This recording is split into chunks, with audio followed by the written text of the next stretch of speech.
Very nice. Good morning, everyone. My name is William Spear. I'm joined with Sophie Werner. We're both part of the Office of Export Promotion. We have just launched the inaugural Introduction to Exporting. We're so pleased to be here in Cape May County. There are some folks that are entering the presentation or entering the webinar. We are going to give them a moment to come in and get settled. This is being recorded, and also the PDF of the version of the presentation will be sent around after the fact. So there's a lot of ways to take in the information. We're going to be covering a fair amount of ground on this particular day, but everything really, barring any kind of anecdotes added as side notes, everything that you see in here today is going to be available. So we are going to give folks just a few more seconds. We are going to start up. Sophie and I are going to be going back and forth. And just to give everybody a proper acclimation, the front part of this is going to be a little bit on the shorter side. The material that Sophie has in terms of introducing the concept of exporting merits a fairly longer presentation. So in terms of balance of information that you'll be receiving today, Sophie will have the lion's share of that. I will be advancing slides. We'll do a little bit back and forth, but that's what you can expect. And Sophie, I think, with your go ahead or whenever you tell me, we're going to start the program. So, that sounds great. okay. Good morning, everyone. Good morning, everyone. So again, this is our inaugural Introduction to Exporting webinar. Again, pleased to be here in Cape May County to talking with folks about that. My name is William Spear. I'm the manager of the Office of Export Promotion inside of the Business Action Center. Sophie Werner is part of that office as well. We have two other colleagues that are part of the office as well, Marielle Wolf, Jean Chang. And we're all pleased to be bringing this to you. And since I'm the one who gets to advance slides, I'm going to tell myself to go ahead and advance the slide. And again, these are our partners on this particular day. Sophie's going to do a lot more than I, but allow me to get out in front and say it is a pleasure to work with all of them. Sophie's had the bulk of the conversations, but it's a pleasure to work with all of them and to bring this information. And having that, Sophie, please take over from here. Thank you so much, Bill. As mentioned, my name is Sophie Werner. I am an international business advocate with the Office of Export Promotion at the BAC. I'm so glad to be here, and thanks for joining us for our first webinar of the South Jersey Export Webinar Series. And I'd like to give a special thank you to our partners at Cape May County Chamber and at the Greater Wildwood Chamber of Commerce, as well as the Chamber of Commerce of Southern New Jersey. I'd like to specifically thank Barbara Stafford Jones of the Cape May County Chamber, specifically thank Tracy Dufault at the Greater Wildwood Chamber of Commerce and Christina Renna at the Chamber of Commerce of Southern New Jersey. Without all of you, this webinar would not have been possible, and it is, it's a pleasure to work with you all. If you want to advance the slide, Bill. Oh, shall they let me? Perfect. Did you want to do that? Yes. So I will be launching. We're going to be launching right now a poll for you to complete. It'll just take a moment. There's a few questions, just 3 questions. The first one is about the type of business that you operate. Second question is asking if you've ever sold your product or service to a buyer outside of the U.S. And the last question asks, are you actively marketing your company internationally? So though this is optional, we would love to hear responses. Okay.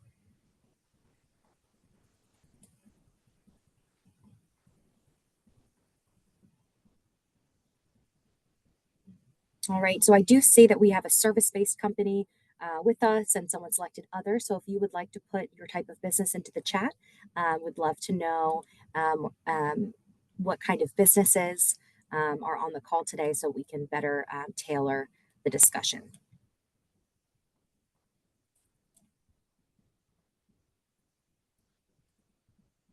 I'm going to leave the poll open for just a few more seconds. If anyone else is able to respond, that would be wonderful. I know some folks might just be listening in. They might be on their lunch hour.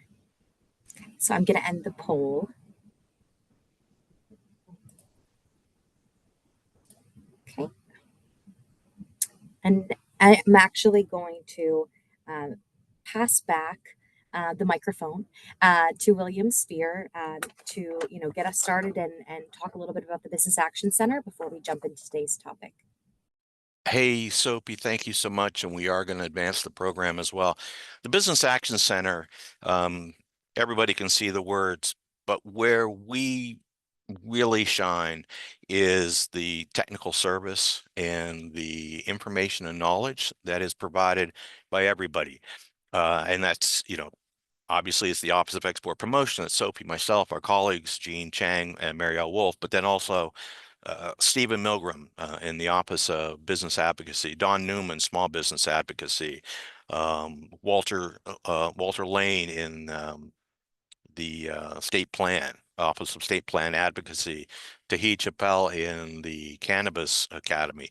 Everybody brings knowledge, insight, connections, information to businesses in all of those communities added together, and businesses within those select communities. And our goal or our vision for ourselves as a unit is to be part of the economy of the state of New Jersey. If you take one step back, you see a very, very vibrant economy. You see an economy that has got a multitude of different industries, subsectors, et cetera. And we are a business-facing unit that provides information services across industries and up and down throughout the counties of the state of New Jersey. To put this in a different way, we see ourselves right in the midst of that, the back, and we are a department, or we are a unit within the Office of the Department of State. We're led at the very top by Lieutenant Governor / Secretary of State Tahisha Way, and then within there you find the back and other operating units, and we exist to collaborate with other stakeholders, other resource partners at the municipal level, the county level, the state level, the federal level, for ourselves here at Export Promotion at the international level, communicate, and then to connect, to make connections where those are needed.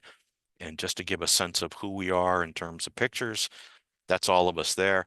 And that picture is slightly outdated. There have been some folks who have been added that are not reflected there, but that is our team. The Business Action Center.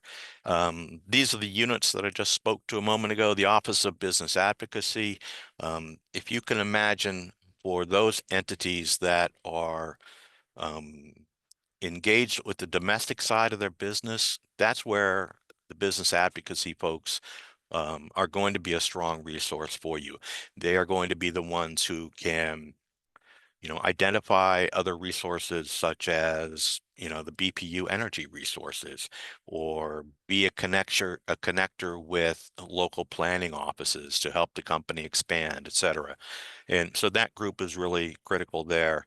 Export promotion, expand, and we'll put in the words right here around the world. We'll go into details about us.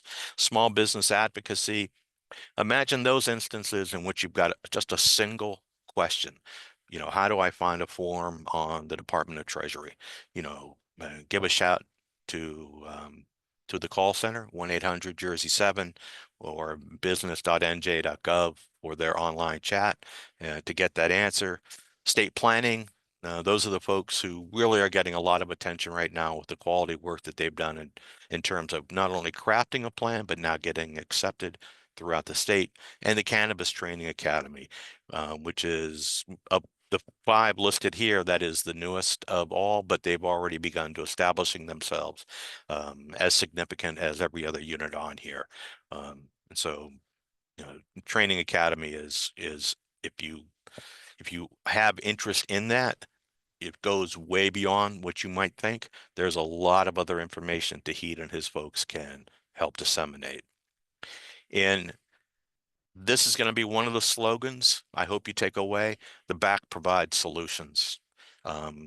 Whatever that business question is, whatever that business obstacle may be, whatever that business just about anything is, we provide that solution, either from our own experiences or connecting individuals with other individuals or with agencies around the state, sometimes in Washington, sometimes around the world.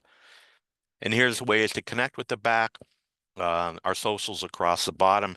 And Don, I don't know if Don Newman's on the call, but he and I have a couple of running lines. You know, you can forget me all you want, but remember 1-800-Jersey-7. If you have a question after today, you know, if you don't remember me or Sophie, 1-800-Jersey-7 will get you to our call center. And also of note, the services that we provide are free of charge. And what that really means is that they're provided through taxpayer dollars elsewhere. So if you call Sophie, if you call Don Newman, if you call Steve Milgram, any of the other folks in the office, there is no meter running. These are paid by taxpayer dollars. And then hard on the heels of that is the confidentiality. You know, what you discuss with this office or with Don's office or Stephen Milgram is your business. It's nobody else's business. So there's a high degree of significance placed on that. So with that now as kind of the backdrop, let's go down just one level and begin talking about the Office of Export Promotion. It's a little bit more near and dear to our hearts here.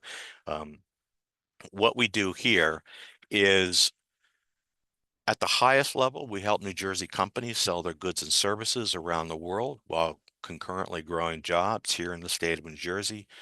What does that mean? We provide advice, we provide insight. We, again, like the BAC as a whole, we connect with resources. Sophie's going to do a fair amount of that later on in this program. But we get people to begin thinking about markets for their goods and services as going beyond the 21 counties of the state of New Jersey, going beyond New York, Pennsylvania, perhaps Delaware, and or the East Coast of the United States, but to begin looking at countries around the world. Again, there's going to be some rationale placed for that or discussed for that as we go on. Export advocacy, despite all the preparation in the world, there are instances in which exporting simply doesn't go as planned. And the Office of Export Promotion is an advocacy group or an advocacy unit to help companies overcome that. Sophie and I both have advocacy cases right now, different parts of the world, but still we're helping companies to overcome some local barriers, some local issues. And then we are also the grantee for the Foreign Trade Zone 44. Grantee is a really technical aspect of trade, and we can certainly have a conversation with that if anybody's got some interest in that. But our office does manage that and provides resources to the tenant companies on that. And with that, I think what I'd like to do now, Sophie, correct me if I'm wrong, but I would like to get out of the way again, and I would like to bring Sophie Werner back on to begin talking of the topic at hand, an introduction to exporting. Sophie, if you're ready, it's all yours. Thank you so much, Bill. I really appreciate it. And you're never in the way. So you want to advance to the next slide. Want to get started with a little bit of a business case for exporting. So if you found yourself on this live webinar or watching this recording and you're not exactly sure why you're here, we're going to give you a couple of reasons. So for your business to grow and increase sales, it only makes sense to tap into the 95% of customers that live outside of the United States. So if you are looking to increase your sales, you would be missing out on a great opportunity by not looking outside of U.S. territory and U.S. borders. So the second aspect that we want to highlight is the fact that exporting can help smooth your business cycles during domestic lulls. So every business has a business cycle with its ups and downs, and you can look at different markets that could help complement your domestic business cycle to offset any slows in the domestic market, and even offset potential economic um, um, situations that could be happening, and just diversifying your risk. Increasing the valuation of your business. So should you look to sell your business, or should you look to be applying for any financing, they're going to look at the valuation of your business. So the last 3 years in average sales, and of course your assets. And assets can also include items such as your development of an international strategy, and of course the sales component.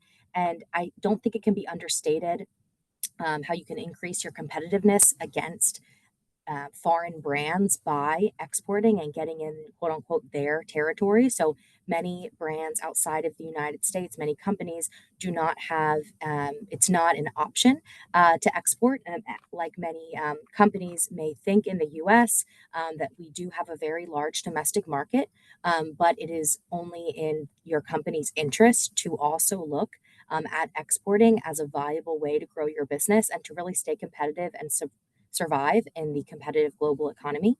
And of course, utilizing your full capacity. So, whether it's you're a manufacturer, looking at your production, sales, and administration, making sure that everything is working in tandem, and you're able to get the most ROI for all of your investments that you've already made. You can go on to the next slide. So today's agenda, I'm going to run through this really quick. As Bill mentioned, everyone will have access to the slides following the presentation and the recording. We're going to look at an export readiness self-assessment, specifically geared to new to export companies. Then we'll talk about management commitment to exporting, because that's really where everything starts. Trade barriers and trade opportunities, export plan development, international market research. International market research, this will be this will be an introduction. One includes so much more, but we only have an hour, and we could absolutely have a follow-up just diving into some of the top resources that you can use to find insight related to your commodity or service that you're looking to export. And then we'll lastly revisit the export readiness self-assessment, and then do a Q&A, and then talk about some next steps and how you can connect with us to get a one-on-one meeting, and we can discuss your specific business and how we can support you. If you want to advance, Bill. And welcome to those just joining us. We are getting started with the export readiness self-assessment, and these slides will be available, and the recording will be as well. If you want to advance. All right, so starting out with the export readiness self-assessment, the first question that you want to ask yourself is, are you already having some level of success domestically? It is not advisable for a completely new company to launch and try to export at the same time. It is going to be using a lot of your resources, your time, and your efforts in order to not just attract these additional clients, but retain them. And we'll talk about that a bit later. But so being, asking yourself if this is the right time, are you able to expand? So this is really geared towards companies that are hungry to grow and have the ability to do so. But that is not to say, if you are a new business, don't feel discouraged. It's great that you are here and looking at this information, because you want to start seeing what are the opportunities for you in the future. But if you are, just starting out, just registered within the past 6 months, it would be advisable for you to look to establish some kind of domestic footprint first in order to, get feedback on your product, et cetera, and then look to grow internationally from there. So the second question about management commitment to developing and your export markets. Again, about your time and talent and resources. We are going to look at the export business plan. So question 2, we will give some insight to that. The third third question is regarding your production capacity. So are you working with a co-packer? Maybe you already have your own manufacturing facility and you do everything in-house. Whatever the case may be, do you have the capability to increase production to meet increased demand? And are you able to not just increase again the capacity, but also that service that after the actual sale is done, that follow up to make sure that you can retain that customer. And then for financing, there are different loan products that exist to help support export companies. So specifically through the U.S. Small Business Administration, there are some export loan programs and other lines of credit that can help not just domestic operations but international. So just thinking about if you need any additional resources or if you already have everything you need to grow your sales. You want to go to the next slide, Bill? The next question, again, about financial resources. You are not just going to be looking at the production costs, but also the follow-up costs, looking at additional personnel that you would need to hire to service those accounts, looking at potentially working with a,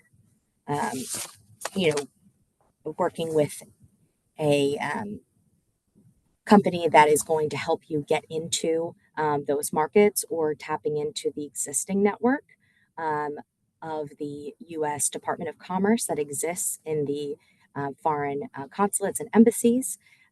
For intellectual property protection, it's important to note that your U.S. patent or trademark is not going to afford any protection abroad. So that is something that companies need to walk into this eyes wide open and know that there's going to be a fee for each overseas IP right that you're looking to possess, and to make sure that you understand the lifespan of the IP protection. It's going to be different depending on the country that you're looking at. So, keeping track of which markets you should be protecting, in which markets you should be protecting your IP, and also making sure that you have everything secure and protected at home. So as you go out into the world and are increasing your brand visibility, you want to make sure that you also have that brand protection at home, and that you have the U.S. Brand protection. But as mentioned, U.S. IP protection will not grant you any IP rights abroad. The next question is about your capability to modify ingredients, product packaging. So if you are selling a commodity and you are looking at a different market, you're not only going to have to look at the regulations and requirements for the packaging from perhaps the health department, depending on what kind of product you're selling, but also to the target market's language, but also the cultural preferences. So just different cultural sensitivities. So certain colors might be representative of different.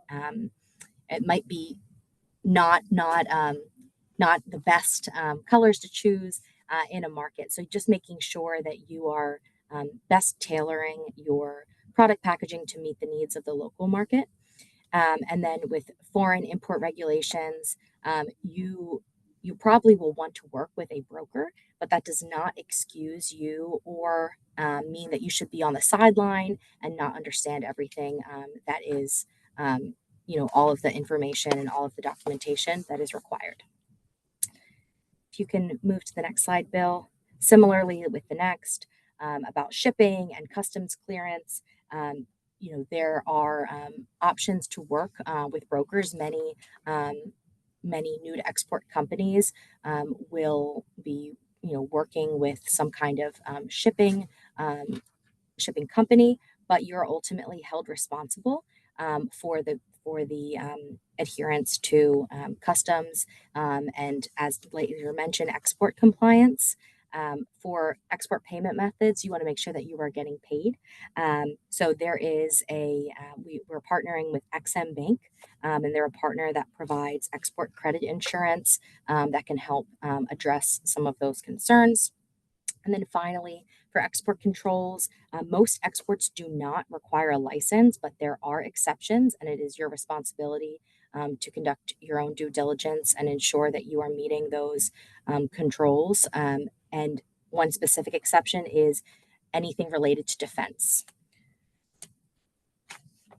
And I know I just threw a lot of information at you all, and this is just to get us, kind of get us thinking. There might be some questions that are completely, an area that you have not yet thought of. But the point of today is we're going to revisit, and hopefully by the end, they will not look as intimidating.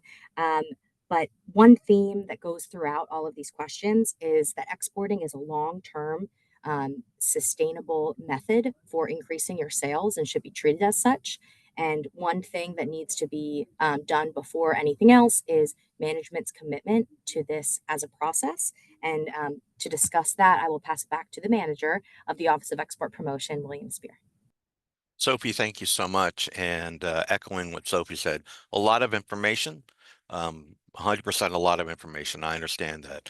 But what I'd like to do in this part is to really begin to talk about what can be a predecessor to having to work through all of those things. And as Sophie introduced that, it is management's own commitment to exporting. And I believe I heard her use the phrase eyes wide open. We're going to steal that. We're going to use that here.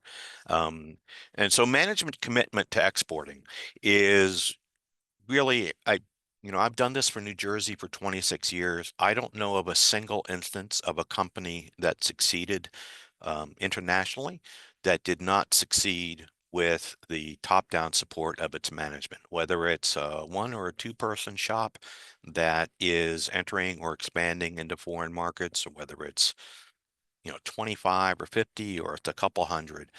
The capacity to succeed around the world, and again, I'm going to steal from Sophie, the long-term sustainable success of any company is 100% linked to management and their commitment to support the endeavor, their commitment to provide resources, their commitment to understand that it's Friday midday. You say, well, let's export. You're probably not going to have an international sale by 5 o'clock today. It is a long-term venture. And some of the beauty of it is that this long-term, a big chunk of the long-term has no cost associated with it. Sophie's going to talk in a moment about an export plan. There is no cost for that.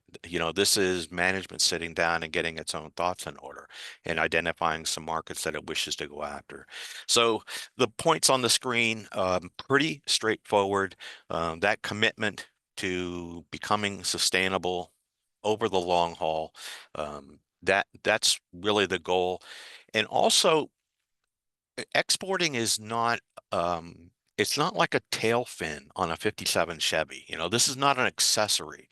This is as a part of the engine as is your domestic sales. And it will succeed for you to the amount of attention that it is given, to give it the gasoline, to give it a proper maintenance, to give it a proper understanding, and to have that be part of the overall sales strategy of the firm. I understand for a lot of, if you're starting now, you're not going to see anything appreciable maybe for, uh, excuse me, anytime soon. But it is to be a driver, a core driver of revenue for the company. And to get that, it requires really a lockstep amongst your management team. Whether the management team is the individual attending today's webinar or the management team is a CEO and there's a CFO and a CMO, and maybe you've got HR over on the side, and whatever your structure is, everybody really needs to be talking that language and being committed to that. And then not only is it just inside of the organization, but it is also having those organizations, those partners of your firm, such as your finance folks, your accountant, your attorney. Ultimately, at some point when you begin the process of selling overseas, an insurance broker, et cetera, those all need to be part of your overall team. I understand they're not inside the wall necessarily as your other colleagues, but they are going to be as critical to your success as anyone else. And so I wanted to go forward one more time to talk about barriers, and the reason the immediately preceding slide, the management commitment, is important. There is not going to be an instance in which somewhere along the line there is a barrier that says this is not how we drew this play up in the boardroom. And so let's talk about this. Now, right now we're being given an absolutely marvelous real life example by a discussion of tariffs around the world. And so a tariff, it is an additional fee imposed upon goods and or services that come into a country. Before this, what we're seeing right now, tariffs have always been around. They just happen to be more of a conversation piece right now. So tariffs, whether we had gone through the last 120 days or not, tariffs would have been part of this conversation. You know, every company that sells into another country has to be prepared for that receiving country to say, well, you know what, for whatever reason, instead of a 10% tariff, it's now going to be a 25% tariff. Can you survive on that? Is a company still, successful? Can it absorb that kind of cost? Does it want to transfer that on to its buyers, et cetera? So tariffs are like one domino when pushed forward, leads to several other dominoes falling. So as we have this conversation with you today, and as you hopefully begin to start drawing up your plans, include tariffs. Include tariffs as in the colloquialism of this dialogue, or of what this is. It's called friction. This is, trade hates friction. Trade, you want one smooth piece of glass sliding on top of another one. This is like grains of sand there. And so, but you have to be prepared for that. So these are things that go along with that. And then the flip side of friction is those instances in which the friction's been removed, or at least reduced relative to other parts of the world. Free trade agreements are a phenomenal example of that. They exist all around the world. Closer to home, the North American Free Trade Zone, which is what it started off with, the USMCA, which is the zone of Canada, the United States, and Mexico. There is this kind of agreement, or this movement of goods that don't quite suffer the same kinds of tariffs as maybe selling to Vietnam or selling to France or into the EU. So there are opportunities as well. A lot of times they're trade agreements. There's this in-between area called a non-tariff barrier.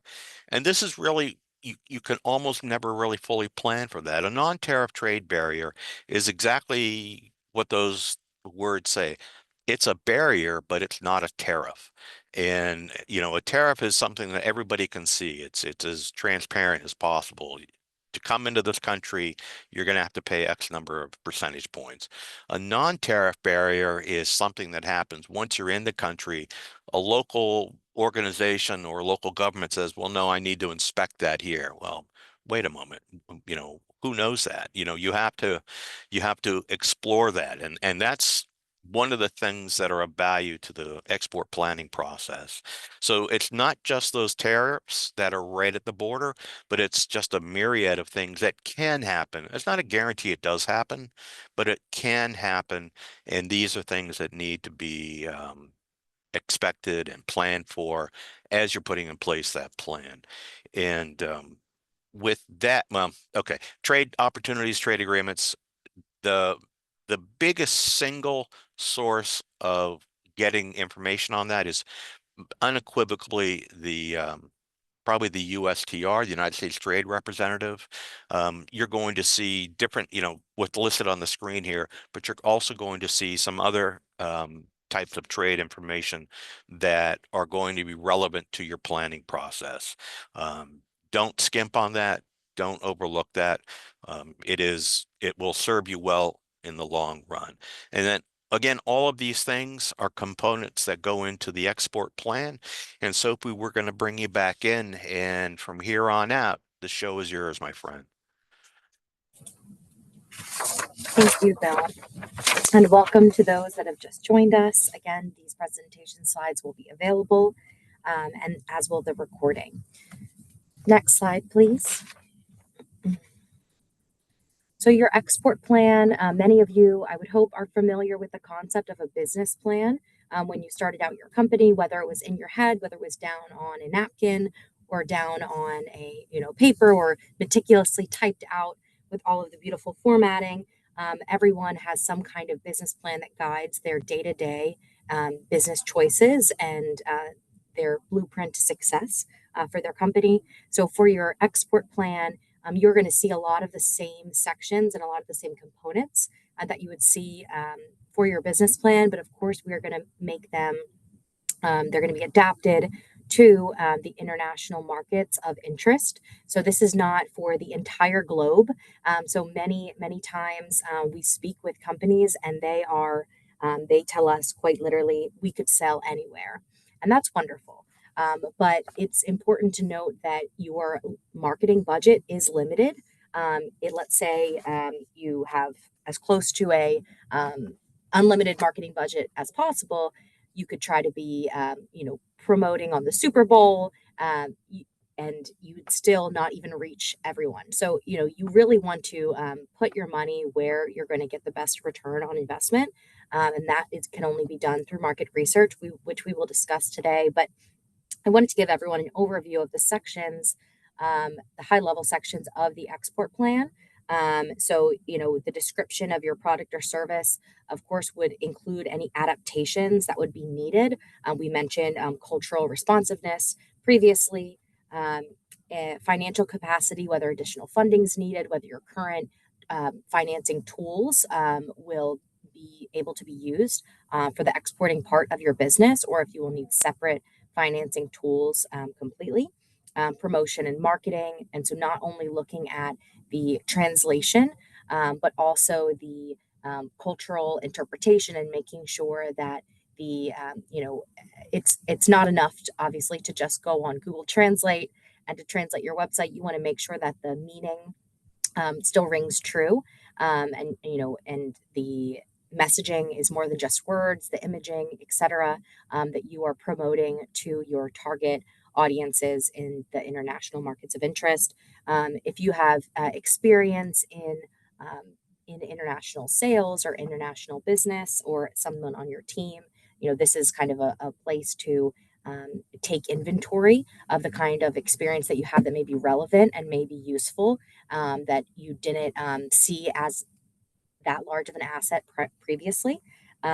Personnel, whether any additional personnel will be needed, management issues, making sure that it's very clear who is in charge of what aspect of the process, who is going to be interacting with, if you have in-country agents, who's going to be negotiating, who is going to be able to finalize an agreement. So if you are a multi-member LLC, who is the one that will be interacting?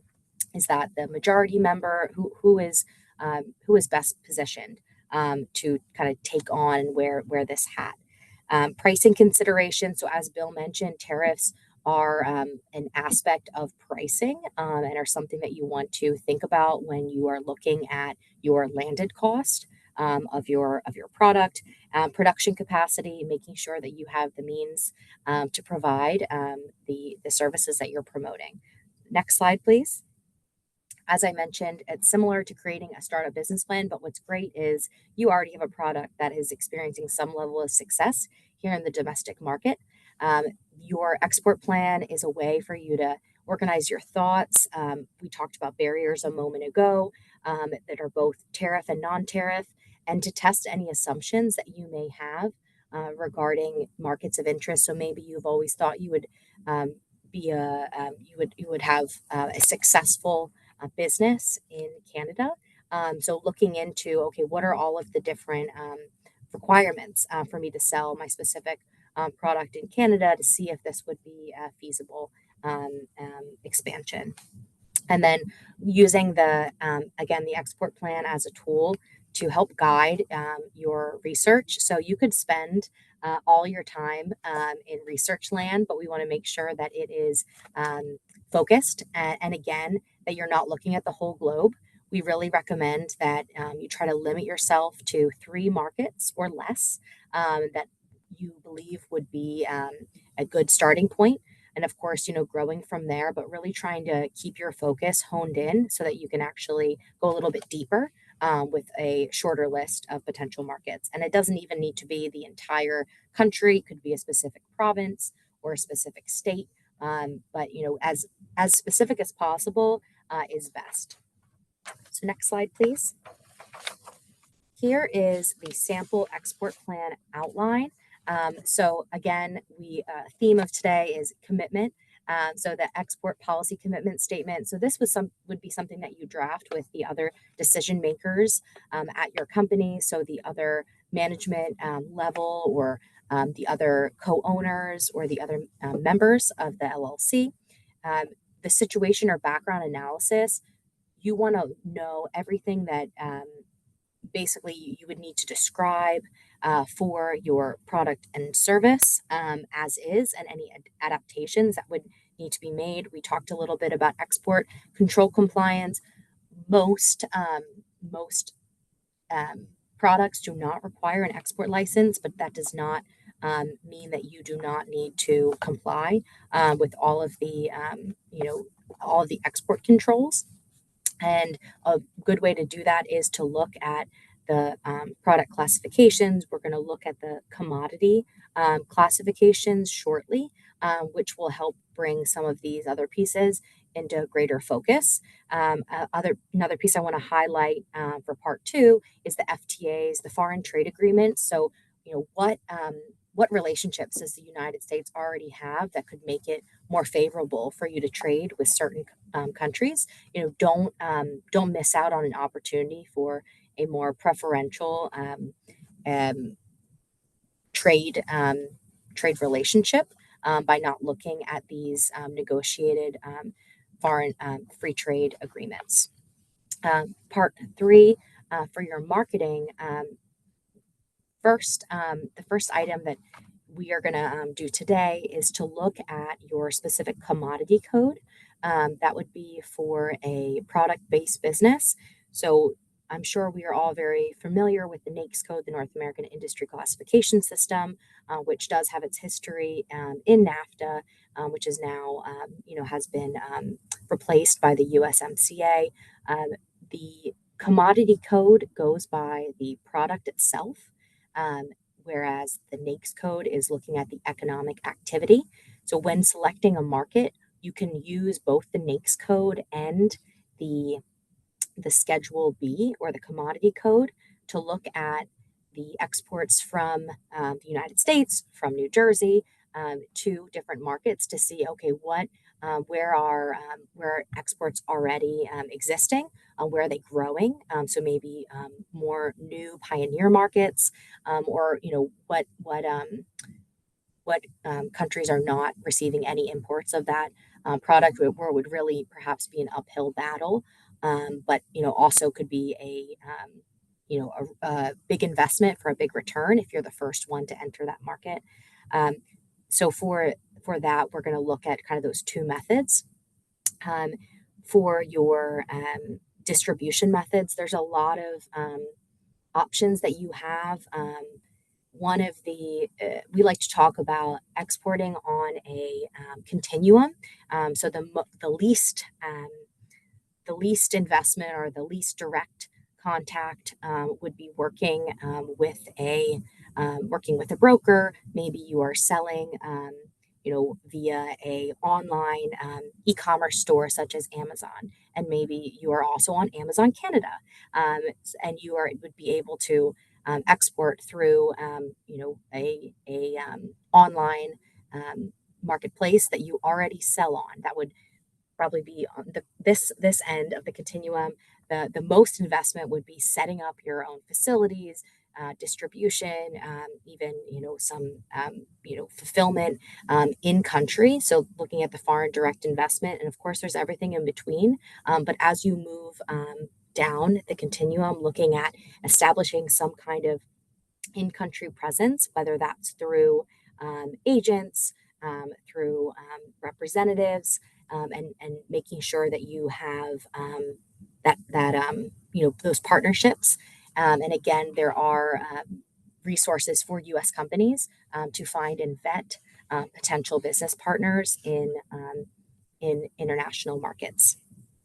And then, of course, we want to look at the action steps and give yourself some goals to track whether you are meeting the set out targets. You can advance, please.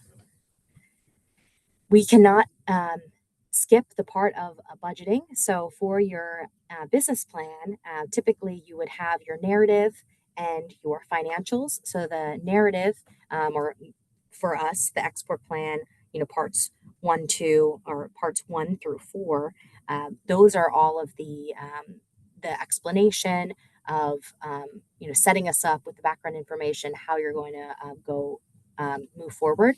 But the export budget and pro forma financial statements are showing a potential loan, a banker that you are looking to approve, that you are looking to apply for a loan, showing them why you will be able to pay back this loan or this investment.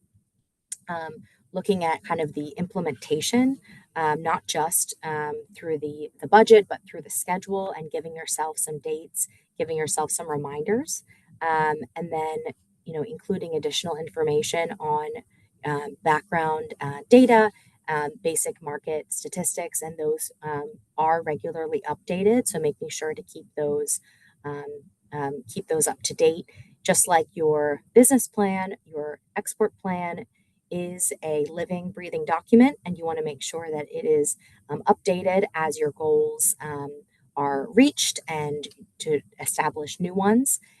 One of the items I do want to highlight from the export budget is your trade show visits. So that can, those are investments in an opportunity, whether domestic or abroad, where you can get actual face time with buyers, brokers, and distributors representing international markets.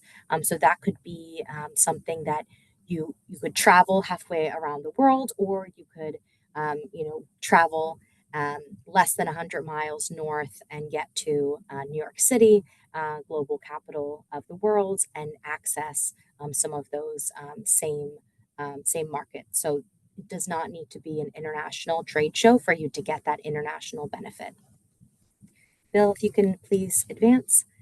So something that we want to show you all today is how to get started in your international market research. So I had discussed earlier a little bit about NAICS code or your industry code versus your Schedule B or your commodity code. So if you can go to the next slide, please. For your Schedule B commodity code, that would be a data point that you want to, after this webinar, to look it up, have that written down and ready to use. That's your key data point in order to access the other resources. So your Schedule B, that commodity code, it's a 10-digit code, which is specifically a US code, but the first 6 digits of that 10-digit code are called your harmonized system code or your HS code, which is recognized internationally. So that is the big difference between the Schedule B and the NAICS code. Is the Schedule B will give you data that is recognized and consistent, where more so than when you're trying to look at the NAICS code, which is specifically for, more or less is the same for Mexico, Canada, and the United States. So it just really opens up your ability to look up information, and also is more specific than just your economic activity, but rather your actual product or service. Once the Schedule B code has been identified, a wonderful resource for product-based businesses is the U.S. Census Bureau Global Market Finder, and I'm going to show a screen capture of that webpage in a couple of slides. If you are a service-based business, you are going to want to bookmark the U.S. Bureau of Economic Analysis Interactive Data Application. They have a wonderful video on how to navigate their website. Do not skip it. It is not unuser friendly, but it definitely takes more time and effort than some of the other resources, but it is well worth the effort. And then finally, this is something that you want to bookmark, whether you're a product or service-based business, the Department of Commerce's International Trade Administration's Country Commercial Guide. So these country commercial guides provide information on entry strategies, the business climate, different specific industry guides for companies, any barriers that companies may face when entering this market, business customs, and other information that is useful. Bill, if you can please advance to the next slide. This is a screen capture of the U.S. Census webpage on which you can identify your Schedule B. Like I said, the Schedule B is your commodity code, and you have two options. You can either go on and click Schedule B search engine, in which you will type in keywords and then respond to different prompts to specify the specific commodity. So for example, in preparation for this presentation, I went through and identified Atlantic tuna. And you have to go in, let's say I go into Schedule B and I search tuna, it'll ask me what kind, whether it's frozen, fresh, but looking through getting as specific as you can so that you can find the best data. Or you can go on and browse the Schedule B publication, the Schedule B book. The most recent is 2025. So if you click on that, you can go through code by code. And I actually think it's really interesting to look through it that way. So you can see how all of the different commodity codes are organized and which one matches best with your commodity. And more than likely, you will have more than one Schedule B code. If you are selling, let's say you are selling different kinds of shellfish or different types of manufactured clothing articles. Those would all have their very specific commodity code that will depend on use and it will depend on the materials used. So it does get really specific. And on here, this is the first option where you can type in keywords to describe your product and then you classify from there. Next slide, please. This is the second option to browse the different chapters of the Schedule B publication. And you would start by going into the chapter or the larger topic. So for example, when I was looking up Atlantic tuna, I went into chapter 3, which includes fish and crustaceans, etc. Next slide, please. Then once you have that piece of information, the Global Market Finder is where you'd like to go next as your first stop. You can choose your commodity code. So if you see in the middle of the screen, there is a drop-down box. From there, you can select your very specific code. After selecting the code, which I believe was 0303 01000, for tuna, two markets came up, Vietnam and Canada. Bill, if you can please advance the slide. Before we get to the Canada Country Commercial Guide, I did want to briefly show that homepage of the BEA, or the Bureau of Economic Analysis Interactive Data Application. This is for the service-based businesses. And again, you're going to want to look at this Navigating iTables page. Next slide, please. So one of the markets that was listed as a recipient of U.S. exports of Atlantic tuna was Canada. And this is the interface for the country commercial guides. It's very user friendly. Just select the region and then drop down and select the country. So for Canada, I clicked on Western Hemisphere in Canada, and then Canada. Next slide, please.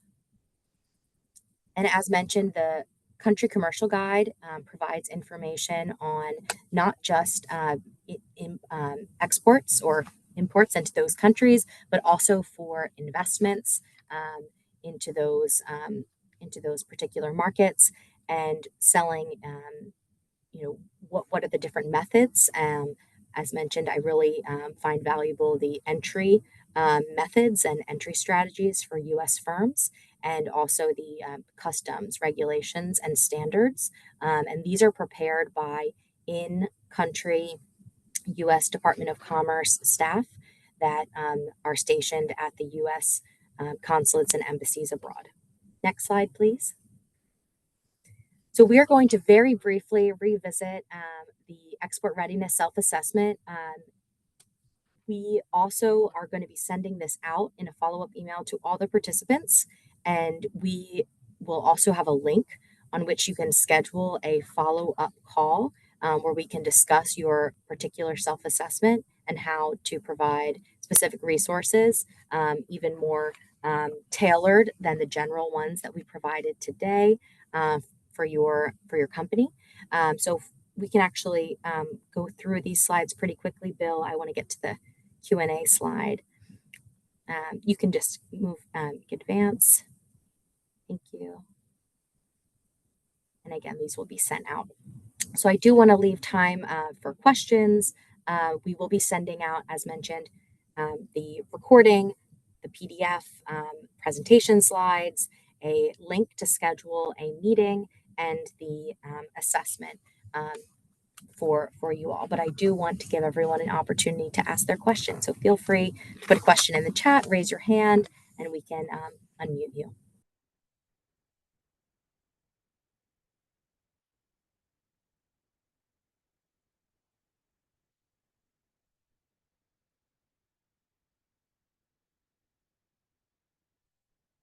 Sophie, I'm not seeing any. I'm seeing, and actually, I know, Ella. And I think before we go into questions, I think I do want to stop the recording for the Q&A period. So thank you all for, if you're watching this recording, for joining us, and please reach out for more information. Our recording is now stopped. And I see Noelia. Noelia, thanks for joining us.